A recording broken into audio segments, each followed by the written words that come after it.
This is video number 15 of the basic full body trigger release video series.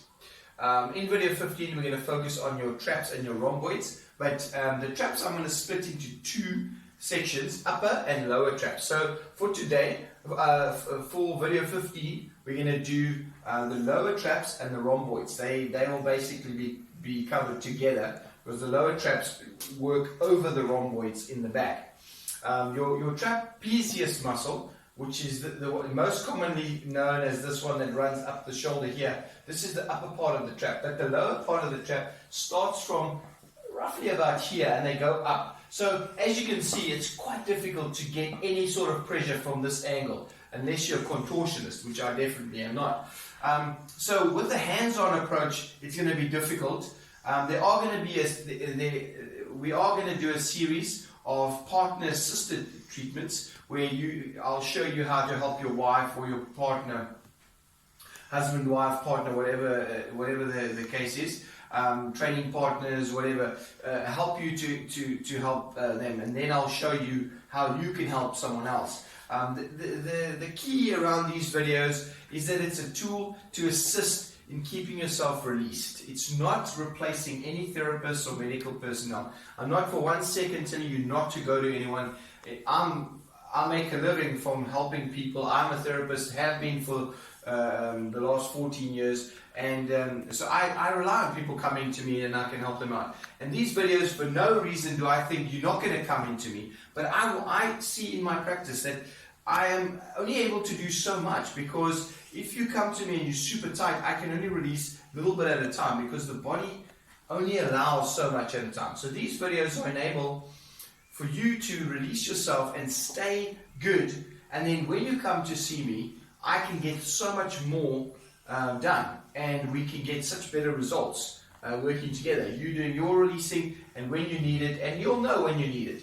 I'm also, the other problem I have is I battle to fit everyone into my diary.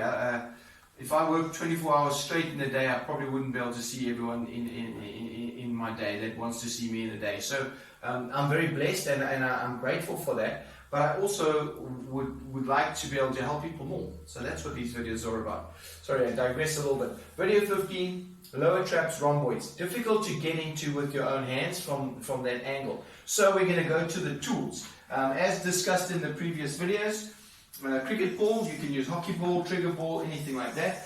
There's another form of a cricket ball, which is a practice one, which is quite soft. I like the harder one. Some people might not. Some people might find the harder one is a little bit of a bruisey feeling and they don't want that. Generally, if you feel that way, you're probably pushing too hard. But if you feel the softer ball is better for you, by all means, you've got to be comfortable in doing this. Also, foam rollers are good. A lot of people like to lie on them, especially when it comes to the back.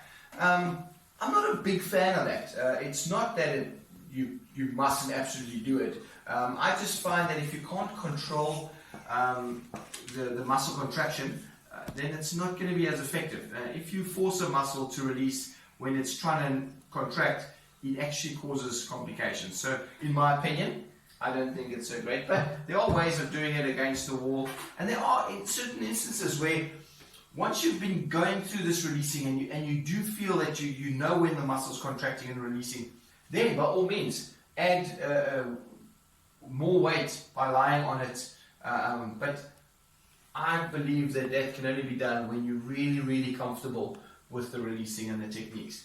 So for the video 15, the lower traps and rhomboids, we're going to use the cricket ball. And what we're going to do is we're going to put it against the wall. So I'm going to stand on my back against the wall. Then I'm going to slot the cricket ball in behind my shoulder blades and slightly lower to get the trap. So slightly lower. Oops, trying to show you the ball. So this is when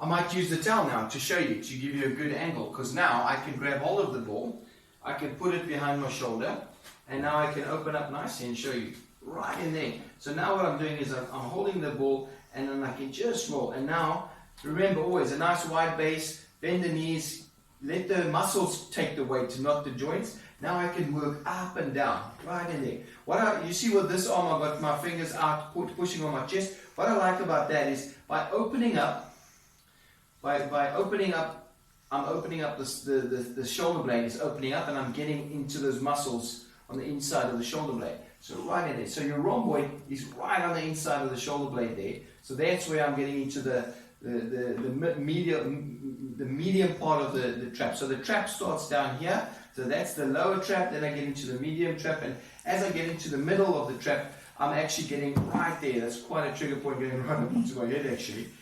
And that's your rhomboids. And your rhomboids are underneath your trapezius muscles. Now, if you're bending too low, all you do is you lift the ball up a little bit higher, and you're right in there. So what you can do is hold it like I am there, or you can put your hand on your opposite shoulder. In that way, if you see I'm standing there, and you want the ball to be in here, around about there. Now, if I do this, you see how the shoulder blade opens up, and I can get right in there under the shoulder blade. Again, very important to add movement. So as I'm in that position, I'm adding a little bit of movement, getting the ball moving in there, not too hard, so you're not bruising or anything like that. Hope that's effective for you. Thanks for watching.